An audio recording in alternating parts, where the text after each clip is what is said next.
ചെറുചാറ്റൽ മഴ തഴുകിയ ഈ നനുത്ത രാത്രിയിൽ ഞാനും എൻ്റെ കുടുംബവും വെട്ടുകാട് പള്ളിയിലേക്കാണ് ഈ യാത്ര തിരിച്ചിരിക്കുന്നത്.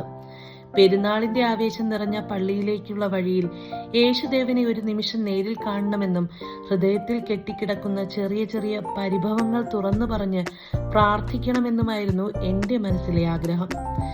പള്ളിവാതിൽ കടന്ന നിമിഷം ലഭിച്ച ആ ശാന്തത, പിറകിൽ അലയടിക്കുന്ന കടലിന്റെ ദൃശ്യം കാണാനായില്ലെങ്കിലും അതിലെ തിരമാലകളുടെ മൃദുശബ്ദം പോലും പ്രാർത്ഥനയോടുകൂടെ എന്നെ മുന്നോട്ട് നടത്തുന്നത് പോലെ തോന്നി.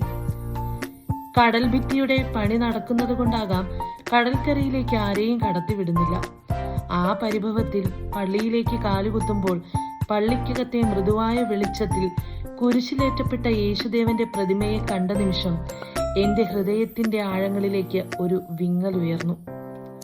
പുറത്ത് മെഴുകുതിരിയുടെ ജ്വാലയിൽ ആഗ്രഹങ്ങൾ നേർച്ചയായി തെളിയുകയായിരുന്നു. പള്ളിക്കകത്തുണ്ടായിരുന്ന തിക്കും തിരക്കും പ്രാർത്ഥനയുടെ നിശബ്ദതയും കൂടിച്ചേർന്നുകൊണ്ടിരുന്നു. ഞങ്ങളും അതിൽ കുറേ നേരം സമാധാനത്തിലിരുന്നു.